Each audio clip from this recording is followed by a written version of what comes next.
And from the small car world, let's move to the van world, and to a vehicle that I have to approach with a little bit of skepticism.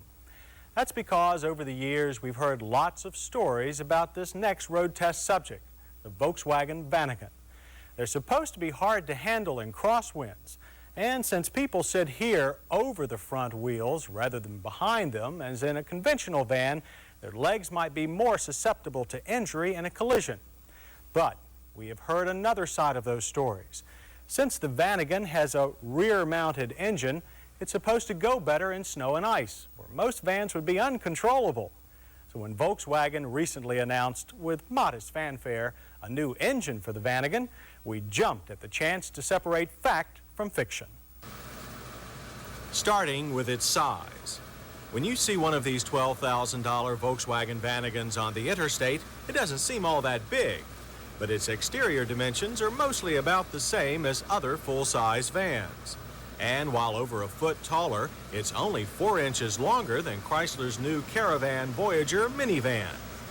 But VW had to make the Vanagon a lot narrower than its full-size competition for those smaller European roads. So that tall, skinny stature, coupled with a very short 97-inch wheelbase, does indeed make it a handful in high winds. And since you sit over the steerable front wheels, you have to be careful not to turn before you should. Before you get a handle on that, you'll be jumping more than one curb. Those same design factors do, however, give the Vanagon an amazingly tight turning diameter, only 35 feet.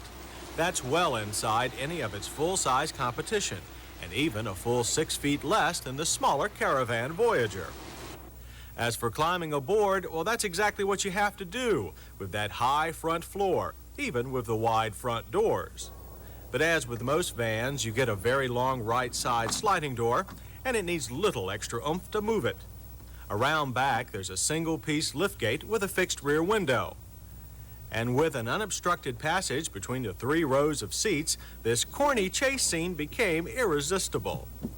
The Vanagon's 7 occupants will, however, be treated to a quite luxurious ride. Passengers in the back bench seat will keep nice and toasty, too, from the extra heat vents under their seats. And unlike the front, the floor here is much lower to the ground for easy entry. Storage compartments abound.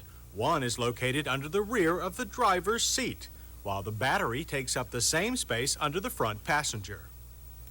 Seat fabrics are sturdy with good lower back support, and all cushions include individual armrests. Instrumentation is contained in a typical Volkswagen-style cluster, with a water temperature gauge, the only engine function not limited to an idiot light. As for that new rear-mounted engine, it marks the first time that a Volkswagen van has ever used a water-cooled power plant. Called appropriately the water boxer, it's still a flat, pancake, box-shaped 4-cylinder. With 1.9 fuel-injected liters, the water boxer is actually slightly smaller than its air-cooled predecessor. That ability to manage heat better allowed Volkswagen to increase horsepower by 22%, from 67 to the current 82. But though access to the engine is good, its location means a high cargo floor. Even if you fold down the rear seat back, carrying space is on 3 levels, so hauling long loads will be difficult.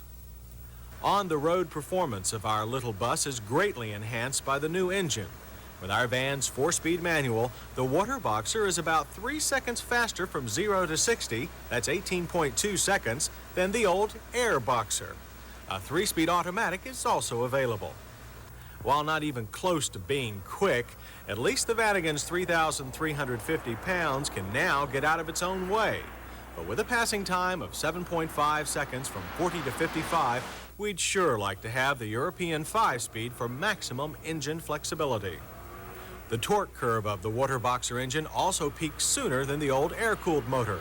That means better throttle response in emergency and helps overcome the Vanagon's secure but strange handling traits. The steering is reasonably fast for a van, and once we managed to go around rather than over the pylons, we appreciated having the Vanagon's empty weight so evenly distributed over all 4 wheels. Dreaded body roll is most modest, And that low center passenger floor also means the center of gravity is closer to the ground. So any fears of tipping over during jerky maneuvers seem unfounded, as the Vanagon gives early notice of the limits of its agility. Unusual, too, are the Vanagon's brakes. We didn't expect the back wheels to lock so easily, since again, engine weight should be a help here. But lock they did, resulting in a sliding stop average of 148 feet from 55. Kinda long, we think, although our VW usually ended up mostly straight in the road. Straight, or rather straight up, is also the story on fuel economy. Along with more power, the new engine delivers a 20% gain in mileage for EPA estimates of 19 city and 27 highway. Our 100-mile test loop produced a realistic 21. So now we know the facts about the Volkswagen Vanagon. It's still tricky in crosswinds, but power is now most adequate. And while the uneven cargo floor makes real work difficult, it handles people with comfort and care. As for handling and brakes, well, better practice driving around the dealer's lot before you head for home. And you may find, as we did, that it's hard to knock the Vanagon once you've tried it. And that's the truth. That's it, so we'll see you next week on Motor Week.